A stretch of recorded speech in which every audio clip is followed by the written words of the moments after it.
আউলিয়ায়ে কিরামের জীবন দুনিয়া বিমুখতার বাস্তব নমুনা, যেগুলো মূলত ইলম, আল্লাহর প্রেম, জিকির, জুহুদ ও তাকওয়ার চরম উদাহরণ।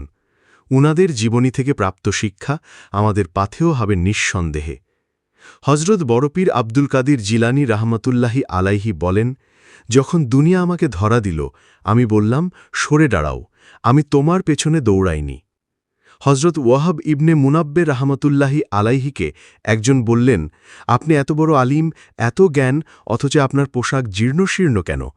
তিনি বললেন, আমার পোশাকের সঙ্গে কি আমার অন্তরের সম্মান মাপা হয়? আমার কাপড় পুরনো হতে পারে, কিন্তু আমার অন্তর পবিত্র। সুবহানাল্লাহ। হজরত আবু সুলাইমান দারানী রাহমাতুল্লাহি আলাইহি তিনি প্রায়ই বলতেন, যদি জান্নাত আর জাহান্নাম নাও থাকত, তবুও আল্লাহর ভালোবাসা আমাকে ইবাদতে বাধ্য করত। একবার এক লোক তাকে বলল, আপনি কষ্ট করে ইবাদত করেন কেন? তিনি বললেন, যারা আল্লাহকে ভালোবাসে তারা কষ্টে সুখ খোঁজে। হজরত হাসান বসরি রাহমাতুল্লাহি আলাইহি তিনি বলতেন, আমি এমন মানুষের সঙ্গ পেয়েছি যারা দুনিয়ার ফিতনাকে আগুনের চেয়েও বেশি ভয় পেত। তারা বলতো, এই দুনিয়া যদি কারো হাতে ধরা দেয়, তবুও সে নিরাপদ নয় যতক্ষণ না জানে এর পরিণাম কি।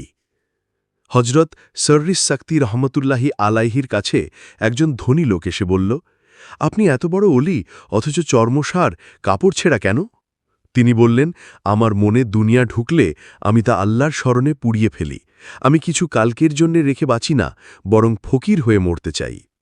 আল্লাহর অলিগণ তারা দুনিয়ার চাকচিক্য সচেতনভাবে ত্যাগ করতেন, তারা রাতে আল্লাহর প্রেমে কাঁদতেন, তারা আত্মসংযমে অভ্যস্ত ছিলেন, তারা চাইতেন অন্তরে আল্লাহ ছাড়া আর কিছু না থাকুক।